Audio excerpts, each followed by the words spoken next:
Okay, welcome back to another episode of FSUFO, also known as Forbidden Science. Today we're going to focus on some East Coast cases here in Nova Scotia. Um, we do a lot of things on this show. We spend a lot of time with some of the latest theories, book releases, great guests, big names, but today we're going to keep it local here and look at the history, and particularly in terms of a certain witness and family encounters over the years with these sightings, and they're a little hard to categorize. And I think that's going to be part of the lore and the interest in today's show here. Um, I'm not sure how to introduce these, Justin. Yeah. First things Yeah, first, if this show ever gets any traction, there's going to be a ton of spaceship nerds that make memes of you and me dancing at the beginning of these things. The uh, main thing to take away from this show today is rectangles. We're talking about ah, UFOs that aren't triangles, but rectangles. And like you said, multi generational. In this case, his brother was involved. He was later involved with a group of other people, yeah, and he's had other experiences. Um, I met this guy actually through a mutual friend. Now, you know, our guest Dawn Bates is the fiance of this friend, and she relayed to me a lot of these things that Dawn had been going through, which was kind of close to where I actually grew up and had some unusual experiences as well. And when she was retelling the story to me, there was a bit of a location error in that story, but a minor error. And Don mm, Bates, our guest today, is going to correct us about that and get into the incredible story of the rectangle UFO. These things aren't just in specific locations for very special people. These UFO encounters seem to happen everywhere. And the deeper we get involved with this, we realize that they're in our own backyards all the time. yeah. The rectangle form's not a common one, but and I tried looking up the try to get some sense of the prevalence of this before we bring our guest on here, and I was surprised they were so rare in some cases that some of the authors, some of the reference works, lumped rectangular cases in with the exotic form, and of course I some of love them that. could be everything from a Goldberg type device to a tombstone shaped thing to whatever it was. So that's how rare they are. But anyway, since you're familiar and have some previous contact with our guest, why don't you bring them on here and we'll get started and delve right into it there, Justin. Yep, Don Bates, let's get right into the thick, the meat and potatoes, as they say, where I come from in Cape Breton. I think you have some relatives in Cape Breton too, you were alluding to, right? I was born there, actually. So. Perfect. I'm from Sydney River. You're not from North Sydney, are you? Oh, hell no. All No, I'm right. from Sydney. Hmm. Great. So Well, let's get right into it. I want to start right back at the beginning. We're going to start like you did. You sent me an audio file, a beautiful audio file recounting your experience. But let's go back to your brother's encounter because that's really interesting how it does seem to span families. Sure. What Yeah. happened? So um, this was in the mid 70s, mid to late 70s. So there's a few years between him and I think 6 years. So he would have been probably 12, 13, 14, and I'm quite a bit younger than that. So I don't actually remember this, but I've heard this story many times, and I always thought it was really super interesting. And I'll just get right into it. So my brother. So first of all, this was in rural Nova Scotia, and about an hour outside of Halifax. And at the family home, we had a couple acres. We lived on a river delta. So, Nova Scotia, pretty rolling. This is one of those rare places where it's actually flat. And so we had a pretty good viewpoint from the surrounding area. So the story, as related to me, was that he was outside, you know, young guys playing outside, um, felt compelled to look up. Now, this is wintertime, okay? Like I said, mid to late 70s. Felt compelled to look up for some reason. And when he did, what he noticed was broad daylight. There's an object cruising over the treetops, probably about a couple of 100 yards from our house. Um, This object is heading in a northerly direction, and it's heading towards him. So he's just kind of standing there watching this thing, and it's heading directly for him. He got a really good look at this. It flew right over top of him. He described it traveling probably about 40, 50 miles an hour. Um, and it's really interesting what he saw. It came over top of him, and from what I gathered, slowed down quite a bit. And he looked up, straight up underneath this thing, and it's a rectangle, probably about 25 feet on the long side, about 15 feet on the short side. No thickness to it whatsoever. Almost two dimensional, he described it. One of the really interesting things about it is when he looked up, there was a checkerboard pattern underneath it, red and silver. When he said checkerboard, it took me a while to understand what he was talking about. He wasn't really talking about a whole bunch of checkers, but 4 quadrants. So red, silver, red, silver. The object kind of gained speed and shot over the horizon. He said at a really terrific rate of speed, Sean, and can that you pull was that picture up there so we can have a look at that? Because that's fascinating. Beautiful. an interesting thing to note here. I've heard the story many times, but what I do remember is after this sighting, my brother built a platform on top of our 2-story house and bought a telescope and spent a lot of nights up there looking into the skies. My brother is an engineering type, um, you know, ROTC, military academy, kind of no nonsense type of fella. Um, I always believed him, of course, but it's just such a bizarre story. What was It is the really, really, really duration? unusual. Yeah, what's the total duration of the sighting here, Don? Yeah, it was quick. I mean, I'm guessing this is take place over about maybe 10, 12 seconds, Hmm. right? Um, uh, quick question here, Don. You earlier you were quoted as saying you were never an enthusiast until you were an experiencer, and you actually had your experience later on. But did your brother, before we get to that, did your brother ever say that he had any other unusual experiences in his life other than that one particular moment? That's it for him. It was a one shot deal, But and you say he's very pragmatic as well, though, right? very pragmatic. Our family has an interesting history, and there are some stories that go back to even my grandmother. And it's really hard to get details out of these folks, but I have a few, so we can discuss that whenever you like. Chris, how do you want to start this? Do you want to go back to the origin stories from the family or go right to Don's encounter? Well, whatever you think. I got one more question about the brief sighting his brother had. I like when you say he was compelled to look up, and I'm Hmm. wondering how far the meaning goes deep with that. Like, are you suggesting here that this was a weak form of premonition? That he felt this something was about to happen, or he happened to look up by chance, or there was just an urge without reason to look up. Yeah, I think it's the latter, Chris. I Hmm. I think that something compelled him to look up. It wasn't by chance. It's not like he Hmm. looked up and he was scanning the horizon. He Hmm. looked up, his eyes met this object. This object heading directly towards him, right? Hmm. With some purpose, I would think. Whatever that Hmm. is. Well, that's the yeah, Did again, I that's what I miss it? wanted to be clear. Sorry. That's the implication here.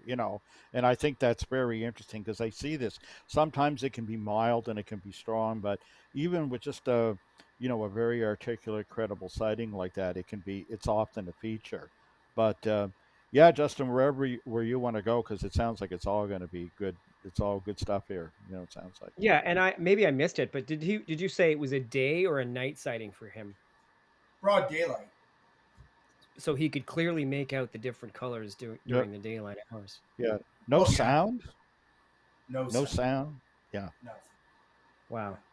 So And did he and you say know anything about the quality of the colors? Were they like self-illuminated, or did they seem that's the thing. unusual? I kind of thought that, but it wasn't. It was like a matte surface, Hmm. so it Hmm. wasn't illuminated. It was just like if you made something out of aluminum and you painted two corners red and you threw it up into the sky. Hmm. Basically that's what I get from it. Hmm. That's strange. 2D opaque. Yeah, it's an unusual combination of features. I love. I like Yeah. that. Yeah, That reminds me of the different dimensional qualities that we coexist in here. So I think it'd be more fun and great for drama if we held off on your story to just tell us what you do know about the precursors of your family and the strange and unusual. yeah. There's not a lot to tell, but I think it's interesting. So, we have this giant field behind our house, and like I was saying, it's flat. And this is the same area where my brother had his sighting. The story goes. I'll start with my sister. My sister saw something land in the field behind our house. Nighttime, bright light. That's the only detail that I can get out of her. That's it. She really doesn't want to go into the details about it or anything. So, um, I think she was probably about 15 or 16. So this would be several years, maybe 6 7 years after my brother's sighting, right? Um, you know that's all I know. Bright light, kind of in the field behind our house. How Doesn't look close Can are like. we your neighbors? How close Oh, are so your we have. neighbors? How Yeah. rural is this? So it's not like extremely rural. So the village that we live in, I would guesstimate 600 700 people. In the area that we live in, there's a half dozen houses that are pretty Hmm. close together, right? Hmm. can you say where it is, or are you trying to keep that confidential? Oh, I think it's important to note that all of these stories, save for one of them, are in the Musquodoboit Valley area. Okay, Hmm. I think Okay. that's probably good enough. Muscadabit. Hmm. Interesting. All right. Well, let's go beyond your sister. So why is it that, first of all, why do you think your sister doesn't want to go into the details of what she saw? Is it she My just doesn't sister's remember, or My sister is an anthropologist. She's even more nuts and bolts, I would say, than my brother. So I think for her, she has a little bit of a problem, with with the topic, hmm? right? And we had to press her pretty hard just to even get that information. Is she a So not- physical anthropologist or an archaeologist or a? I'm not really sure about. I mean, she's not an anthropologist right now, but she went to Hmm. Memorial in Newfoundland. And, Okay. Well, let's go a little bit further back. You said your grandmother was involved as well, right? yeah, and this one again, I don't have a lot of details on this, but my grandmother, very proper lady. Um, I I've never heard this story directly from her.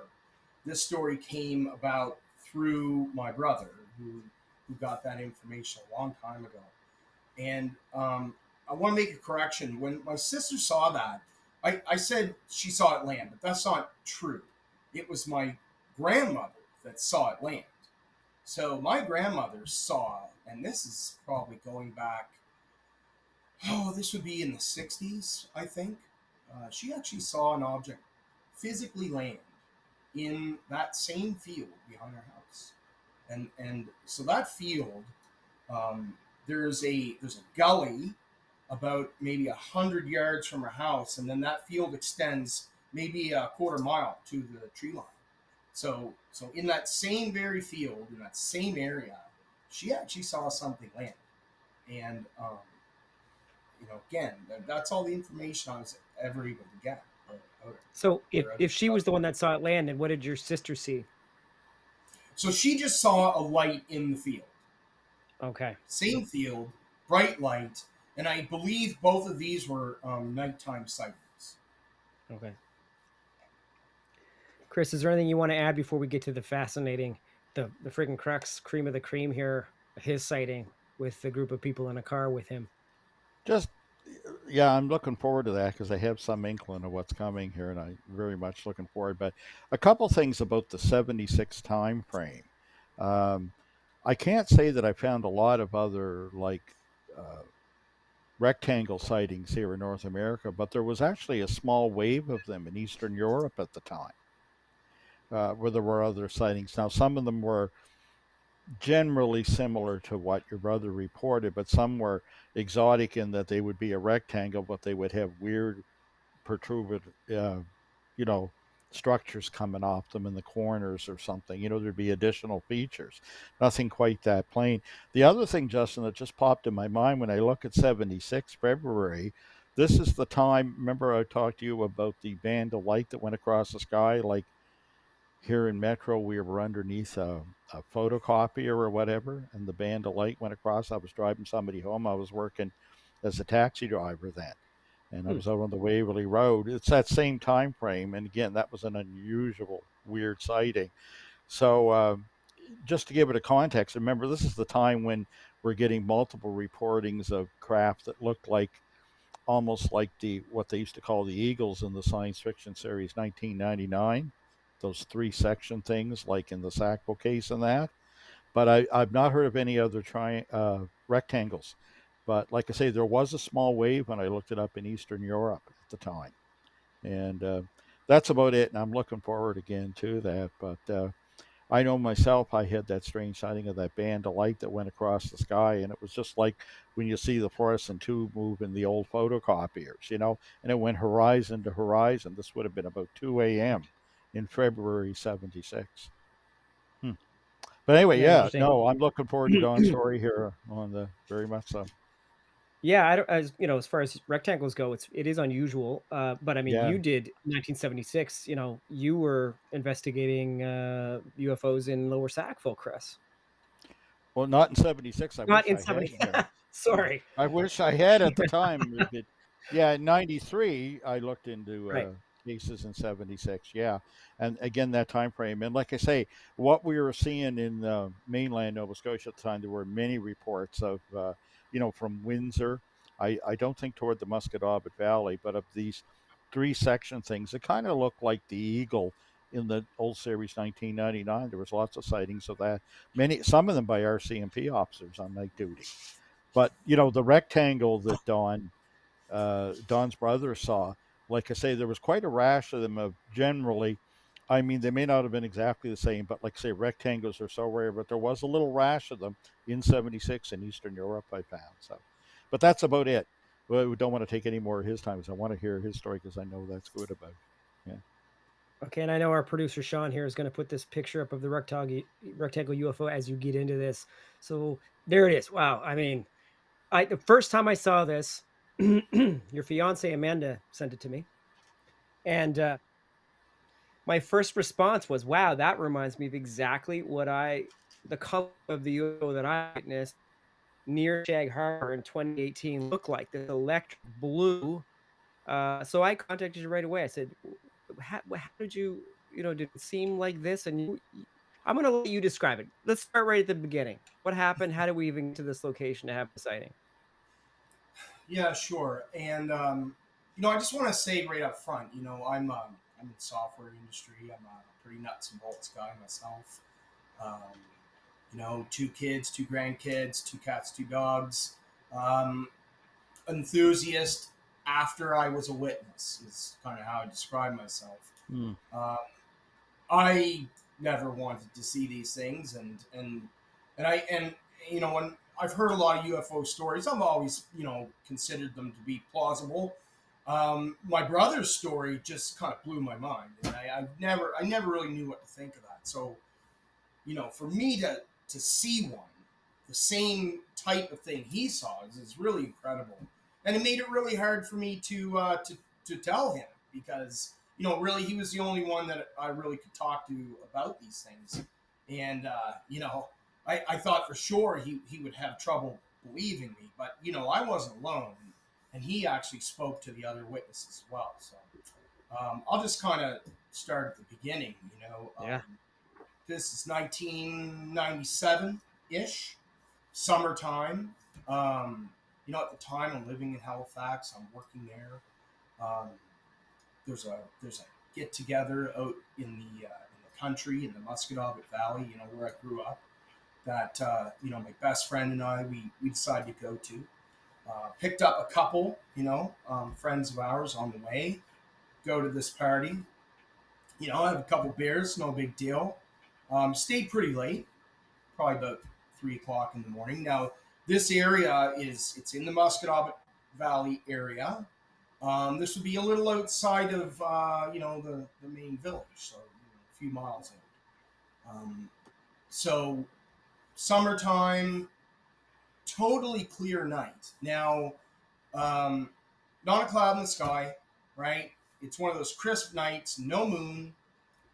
Getting kind of early in the morning, and I think here, when it gets to that time in the morning, the sky starts to change color, almost takes on a blue color. It wasn't black, so it wasn't totally pitch black. It was like a bit of a morning blue hue starting to come. It's maybe 3-4 o'clock in the morning. So we pile into the car, and it's my best friend driving.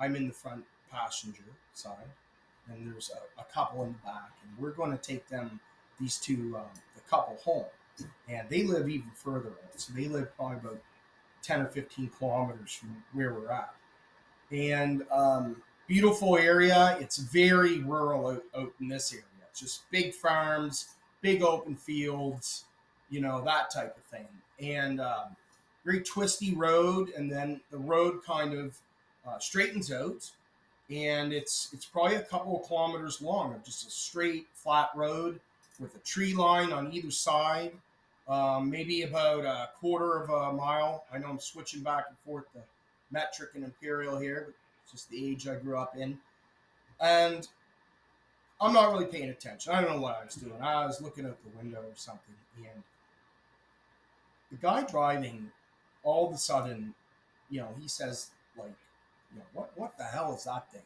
And I look over, and he's looking up through the windshield and kind of leaning over the steering wheel. And it was really strange because I could see like a blue light on his face.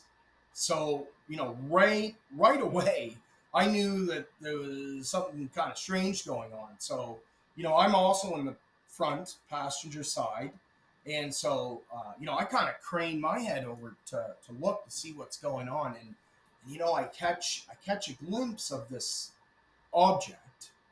And when we saw it, when I caught a glimpse, the object was like a rectangle blue lit up object. The light was like reflecting off the windshield too. I mean, this thing was bright, and it was low, and I just caught a glimpse of it, kind of go over, and we immediately pulled the car over, and I hopped out, and the other two in the back, they also hopped out. I think everybody got out. And when I saw this object, it was, well, I guess I'll describe it. This thing was huge. Compared to my brother's sighting, this was totally different. It was maybe 200 feet on the long side and maybe 100 feet on the short side. And I know it's hard to judge, distance when you don't really know what you're looking at. But this wasn't lights in the sky. Like this thing was low. It was over our car, and when it crossed over, this short side of it was the leading edge. Okay, so it's kind of like cruising over top of the car, and it was really strange because that object must have planned to intersect our car. There's no other way. It could have been just a coincidence because the moment we met paths, it cruised over the top. And so I jump out, everyone jumps out, and here's this thing. And as it's passing over the top, going very slow, maybe I don't know, it's hard to say, maybe 30, 40 miles an hour. It's slowly rotating so that the long side is facing us. Okay, so when we first seen it, the leading edge was the short side.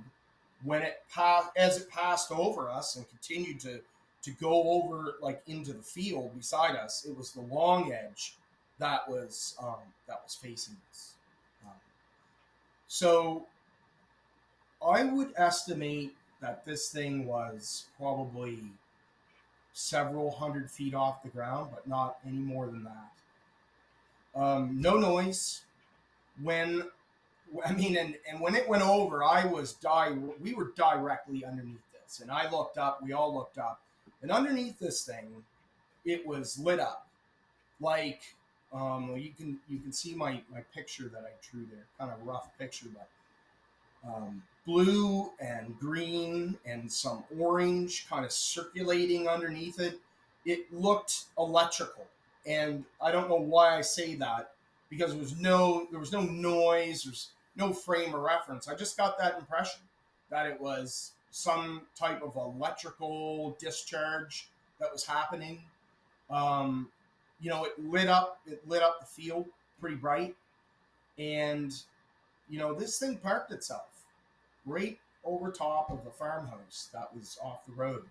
And we're talking maybe, I don't know, maybe an eighth of a mile from us. So not too far, maybe closer than that, you know. Um, Parked right over top of this farmhouse, and it just sat there. And we were just standing there, just totally, it was just totally incredible. I was full of wonder. I wasn't scared of this thing, which may be silly. And like I said, I told you earlier, you see these TV shows where people hop out of the car and you're sitting on your couch and you're saying, geez, don't get out of the car, whatever you do. But, we weren't even thinking about that. It's just a reaction. Just wanted to see this thing. And it was thick. Like, this thing was big. I would say 15, 20 feet thick. And again, a couple, maybe 200 feet by 100 feet. And I got a pretty good look at this thing, right over top of us. And I want to mention this: when it parked, it was very close to the tree tops. So it's still in the field. The tree lines behind it. So I did have some kind of frame of reference to judge the size. And I don't know. It sat there for a couple of minutes, so it wasn't a quick view. We were able to study and look at this thing for a while. All of a sudden, after let's say 4 or 5 minutes, this thing powered up, and it's the only way I can describe it, because where once there was no sound, there was now some sound, like a humming noise, and the underneath of it started to get a little more intense, bright. It started to drift, if that is a way to describe it, very slowly over from left to right, and then there was a huge flash of light, and this thing was gone. Um, Later on, when I replayed this in my mind, I could actually tell that it didn't just like disappear. I can actually remember seeing it jump. So it went from right in front of us to so big flash of light. It jumps to maybe 10 kilometers away, 10, 15 kilometers, and then it jumps again in a bit of like maybe like a 30-degree angle, and then it just disappears into the night as a speck, gone. Hmm. Chris, I mean, wow. Yeah. Actually, Don, I've heard of a similar sighting, not when I look at the great illustration, the painting. Um, what is the medium there, by the way? Is that an oil or is it acrylic on a board or? Yeah, that's watercolor. So I'm also an Watercolor? artist. Yeah, Yeah. I do some Wh- artwork. So I'm actually went to NASCAD for a bit. So I know about perspective. I know how it works, and Yeah. that I think that contributed to me being able to tell how kind of how big it was. Yeah. And that's it's really hard to to portray that color underneath of I, it. I I think you've done it well because what it's making me think of, uh, of course, earlier on here in this episode, I said, I've not really heard of a similar sighting, but when I look at your how you portray the vertical relief and the color mix where it's lit beneath it, in that size range. If that were a triangle instead of a rectangle, with all the other features being the same, there was a sighting of such a thing near a beach here, near where I live in Eastern Passage, that locals call the car wash, the beach. And this would have been in August of 2001. And it looked very similar to that, except for the shape, right? And behaved as you described too. you know it's not one where I managed at the time to interview the witnesses or track them down. I heard of it all secondhand, but I heard so many stories. People were talking about it on transit buses in Halifax the next day, so there appeared to be something to the sighting. But again, the major difference, if that were a triangle, you would have painted not only what you've seen but something similar to what was seen in this 2001 site. So what's the date of your sighting here with this one again? The Yes, I think it was 1997. 1997. Yeah. Yeah. I mean, Wow. what a beautiful articulate story. I can't even tell you how wonderful you told that story, because it made me feel like I was really there.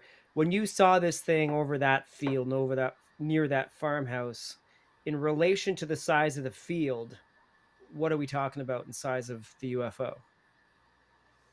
You could have parked a bunch of 18 wheelers on this thing. I mean, Wow. it it was Mm. huge. It was huge, How big was the right? parcel of land? Do you remember with the farmhouse? Oh, so that field probably, let's call it 10 acres. Okay. Wow. So it was probably about a 10-acre field. And then you see the tree line in the background. The house, the farmhouse would have been off to the left. Boy, would I like to talk to those people sometime. Mm-hmm. I've driven out to that spot a bunch of times just to make sure, that I had the spot right. Because I always wanted to remember exactly where it was. And yeah, definitely, I went back there in the daytime. So, Yeah. You, So you go ahead. Go ahead.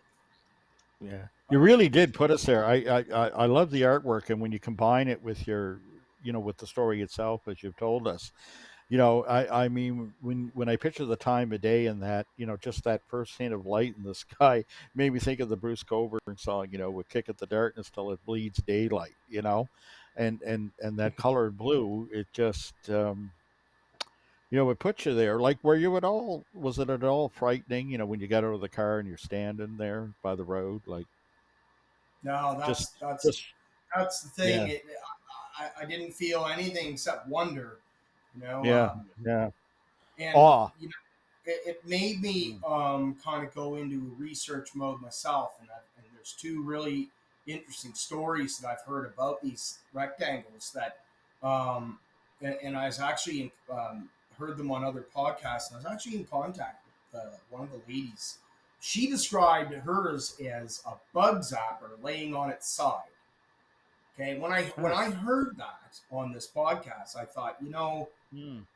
if I had to describe this in an alternate way, that I could very well describe it that. And I sent her that painting, and she said, "Wow, like that's it. That's exactly what I saw." And there was one Wow. more great story which kind of pulls these two together, which is it's not my story, and there is another sighting of this that I can tell you about in the same area. But I heard a lady tell a story where she saw a rectangle that had a blue and red checkerboard underneath.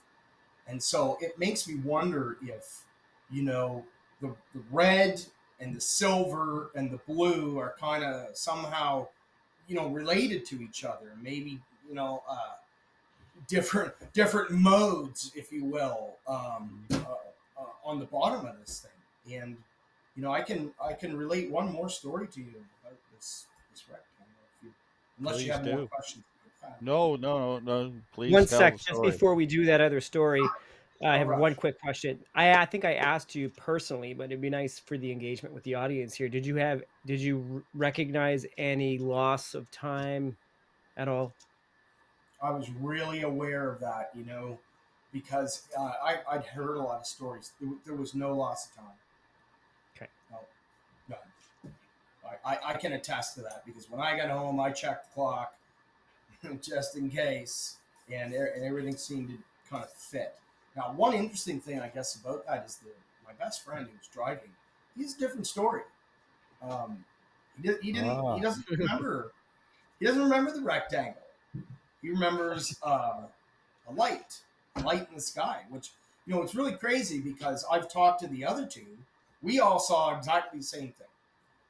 The driver Mhm. saw something different, which kind of blows well, my geez, mind. Justin, where have we heard this before, Justin? This is the juice that we're looking for here. Yeah, All juice, these no are pulp. those rare kind of things that are real gems.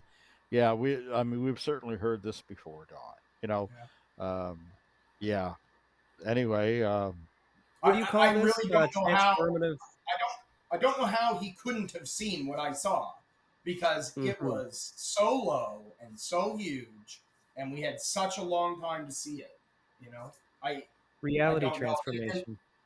and yeah. that's how it looked to me. Like that's how big it was, and that thing could have been How 400 feet off the ground. how soon after the sighting did you make this determination that he experienced something different, at least visually? Years, Oh, Okay. years. years. Okay. I just assumed that he saw what I saw, and Hmm. it was years and years later, maybe 5 years ago. Oh Did he wow. Him and I, agree with the time frame and the other details of what happened? he did, yeah, It's just visually what he saw. He didn't see. yeah. You know. He Let me didn't ask see you a it. question without front loading this, Don. Mm. You hear a lot of these stories where groups of people get together and they have this incredible moment with this witness of the UFO. And for whatever reason, they just don't talk about it and they go to bed or they go where they're going. And that's the end of it. Did you guys have a discussion as it was happening or after the sighting? Like directly after? Talked about it immediately after, and then we didn't talk about it for 15 years. Okay. Other questions before we move on to that other story. This whole thing is just amazing. Just first of all, I'm so glad that you made time for us, Don. I think it's important for people to understand that, like I said in the intro of the show, this thing is not, you know, targeting random spots all over the world. This is happening in seems like everyone's backyard. And when I say that, I want to segue. Like I grew up in a place called Coldstream, and I know that that's relatively near this area. When I say that because, and I don't know if I'm allowed to say this, but someone you know has had sleep paralysis issues. Was it in Mhm. this area or somewhere else? Because I had sleep paralysis issues in Coldstream and only in Coldstream on a repetitive basis. Yeah, it was next door to my parents' house, so I was And that's where staying the in a sighting happened. house. Yeah, some years later, I was renting a house, just happened to be in that area, and they experienced some lights and some a sleep paralysis, I guess you can call it. Really freaked them out. I can tell you that. How I close never is experienced Coldstream? anything like that. H- How close is Oh, Coldstream to we're this? we're close. I know exactly where you live, where you lived. 15 minutes? We're that's 20 minutes. Okay. And I gotta say, like these. I mean, my story it's pretty close up, but there's a ton of stories from friends of mine in that same area about the proverbial lights in the sky. You know, tons. It's a big sky out there. It's glorious to be out there at night and look at that sky. It's huge. Yeah. In Um, fact, I'll tell you. Oh, go ahead, Jessica. no. Go ahead, please. Well, I was gonna just relate the last rectangle story, which Yeah, let's is do it. We uh, we all want to hear it. I'm sure the audience does. You got yeah. us hooked. So I have another friend, really good friend. Again, no nonsense type of fellow. He's an arborist. He climbs giant trees out west. He's got nads of steel. This guy. He told me a story. I hadn't even told him this story, and I never relayed this story or my brother's story to anybody at this time.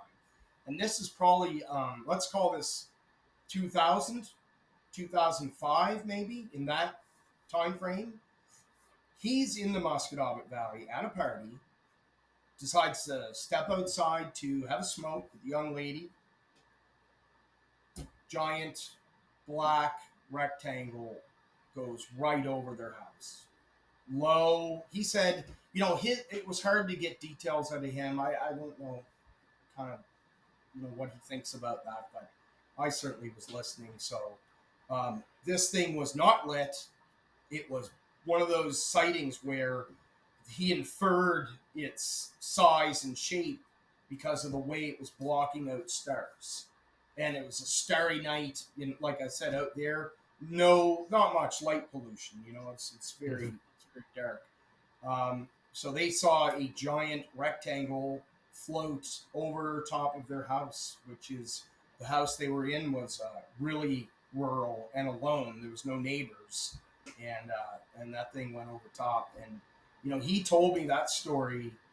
Like I said, I he didn't know my story at all. He didn't know my brother's story, so I was super interested in that, of course. Yeah, and his sighting was quick. You know, goes over the house, kind of gone.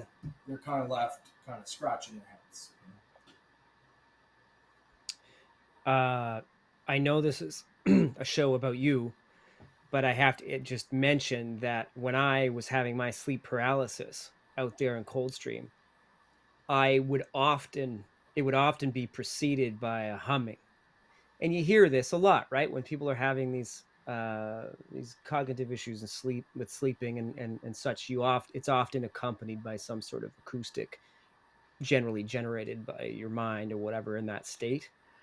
But it is unusual that you mentioned the humming of that thing when you saw your sighting in 1997 ish. I'm curious, the pitch, the tone of what you heard or witnessed. Yeah, it was more, you could feel it almost more than you could hear Hmm. it. Hmm. If you weren't paying attention, if you weren't staring at a giant glowing rectangle in the sky, you might have missed it. And like I said, this thing made zero noise until it started to whatever power up, and then it was a real low, just barely audible. You can almost feel it in your chest. That type of noise. Was it one continuous tone? It was. Yeah. So no cyclical nature about the sound. No. Mm. Okay. Kind of the sound a transformer would make. When they're starting to go. You Mm-hmm. hear that kind of low Mm-hmm. hum, Mm-hmm. that type of thing. Wow. So let's talk about the people around you. I mean, have the people around, I mean, you've mentioned a few already, but people in general, aside from family, have or even from the area, then like you mentioned, have there been any other unusual experiences that don't seem directly connected to the UFO experience? Maybe you've had your own unusual experiences. Oh yeah. So this was a once in a lifetime type thing, but it happened again, and I had another sighting last summer, and I never in a million years expected this. And this story is very different than the first. So if you want to hear that one, I can tell you that one for sure. We want to hear. Yeah. Everyone listening is like just chomping at the Yeah. bit right Yeah. This one scared the hell out of me, and totally different feeling. And so you know, last summer, the summer before, this is COVID. You cannot have a campfire. Now I'm a bit of an outdoorsman. I have 15 acres down in outside of Bridgewater, and I'm kind of building my own little campground down there. I love that place. the year before, you couldn't light a fire in the woods because of COVID. They just were because of I guess the resourcing and all that. They just they just poo-pooed it. So last summer you were actually allowed to have a fire outdoors and in the woods. And so this was great. I was so looking forward to this, and I was stoked. And my significant other, she couldn't make it. That's no problem.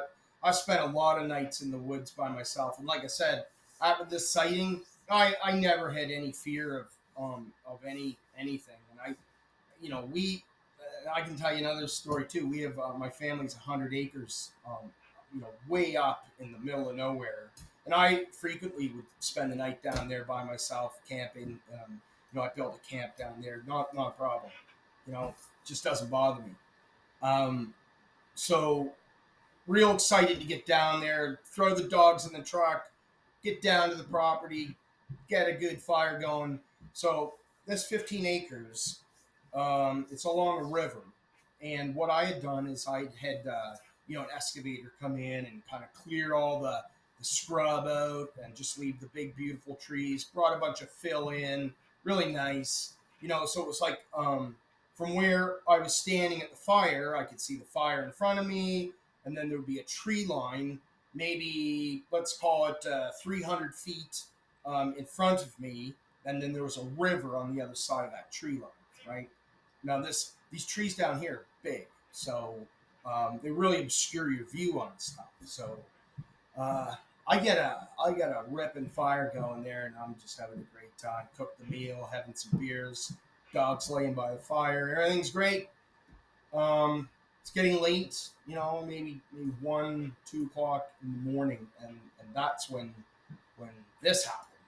And this one, I call it. I felt like I was in the hunter's crosshairs. That's how I think of it. I see to my right, and again, there's trees all along here. So what I'm seeing is an intermittent red light, and it's kind of coming from my left to the center of my view.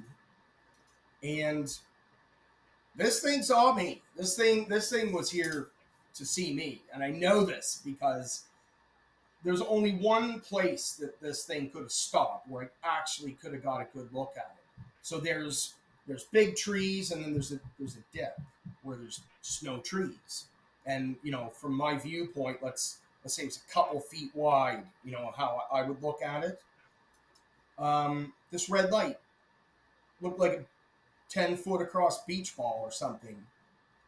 Internally lit, not a laser red light, nothing, like kind of like one of those lights you'd see on a microwave tower. And this thing parks directly in front of me, so I can see it. I know that. I just know it. And like I said, if it had gone another 10 feet, I wouldn't have seen it. It would have been out of my view. So it's parked, right in front of me, and I just froze. I felt fear. I felt like, this thing had me. And I didn't know what to do. I didn't even think I was breathing. And then did something real weird. It gave me a light show. So all around this red light were hundreds of little white lights that would turn on and turn off, turn on and turn off. Like the whole thing was surrounded, and they're not like sparklers. I mean, it looked like, say this thing released 1,000 tennis balls, and they were white, and they could blink on and off. This is what I'm seeing, and it scared me. This thing was giving me a light show. I know it was. I know it sounds crazy, but that's how I felt. And man, I was just thinking in my mind, I don't want to see this. Go away. And I'm like, how, where's my truck? Like, can I get to my truck? Can I get the hell out of here? Because I'm alone. There's no one around. And it's not quite over because it's doing its thing. These lights are going on and off, and that sounds crazy. I see an airplane coming, and in that area, there's no airport, but there's a lot of lakes, Lake Torment's nearby. There's a lot of float planes. So I see this, what I think's a float plane coming along. I'm like, oh, thank God. This thing's gonna see that there's an airplane. It's gonna, maybe get out of here or whatever. Uh, that's not what happened at all. This thing was, I describe it as a minivan with the interior lit. So I can't see the outside of it. I can see that there is a craft. It looks like a minivan. There's windows in it. It's a white light. And this thing comes. So I don't know. I don't see this yet. I see an airplane. I'm like, oh, thank God, this thing's going to come. As it gets close to the red light, I can see the shape of it. And I'm like, wait a minute, it's not an airplane. And it parks right beside that red light. And I'm like, oh my God, this is, it's with it. They're together. And I'm like, this is, is this it? Like, well, this is not the cavalry. This is bad. Sat there for a couple minutes, and then the two objects together, kind of when it showed up, the sparkling stopped, and then those two objects met, and they didn't, like, there were still two objects, and then they left together, and they drifted off into the night. No sound at all. Was this west or east of Bridgewater? This would be, so this is right outside New Germany, actually. Oh, okay. So, I don't know if you know the area, but let's call it. Yeah, I do. That's why I asked for the clarification. Yeah. Yeah, this one scared the crap out of me. It was not a good feeling at all. Like I said, in the hunter's crosshairs, Wow. But you weren't afraid in the other sighting. Is this simply because you were alone? I don't know. I thought about it, and to be honest, the way I think about it, if anything, I should have been less scared at the second one. The first one should have been the one that scared me, because I had no reference for any of this stuff. And the second one, when it happened, I was not a believer. I was a knower. I know this stuff's out there, but there was just something about that red light. I don't know what it was. Well, when once you assume that the display is for you, it's kind of showing off. In a sense, it's a challenge, isn't it? Chris, I think that maybe that's what it was. Is that this whatever it is picked me, right? Yeah. To spend some time with, and I really didn't want it to be there at all. The No, I more understand. the more I get involved with this whole thing after all these years, Chris, sorry to interrupt there, but That's all right. it's so bizarre. We have less answers, more questions, and yet it almost seems like it's way more prevalent than we ever gave it credit for. Mm-hmm. It's Yeah, unusual. It's very close. Well, it's the stigma. It's the stigma. Where I mean, Yeah. I mean, I I so appreciate Don. When people like him coming forward to tell those stories, but at the same time, there is a degree of reluctance. There is a stigma. We still do this, unfortunately, and if that were suddenly gone, if there's some way, and that isn't going to happen, you'd see just how prevalent this is. It's quite prevalent. Yeah, we have 100 acres up north of the Muscogee Valley, and we have weird stuff that goes on there. And I don't want to come off as like a kook or like one of these people, but there's been I built a camp up there. I built a pretty nice camp, and so I really started spending time up there. And this place is way out of the way. There's definitely nobody up there, and it's way up high. They call it the Glenmore Mountain. It's not much of a mountain, but it's one of the highest spots in mainland Nova Scotia. It overlooks the St. Andrews River Valley. There's an orange light, an orb, I guess you'd call it, that I would say 25% of the time that we go there, we see this thing. Like, I could take you guys there, and if we went 4 times, you would see it.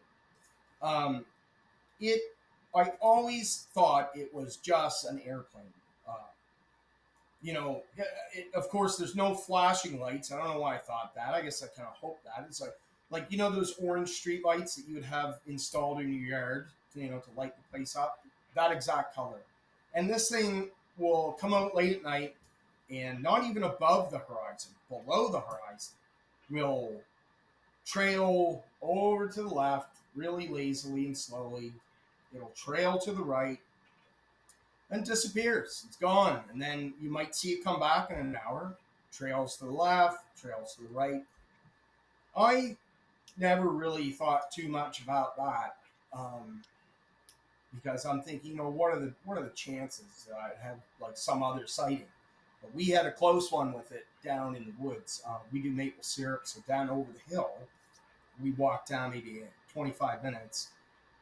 I'm down there with a good friend of mine, and we're having a campfire down there, and that orange light is there, and I can see it kind of down in like on the horizon, and I thought, well, I don't really know what that is. Next thing you know, that light, I mean, it scared me so much. I jumped behind a tree. That light is no longer on the horizon. That orange light is now ground level.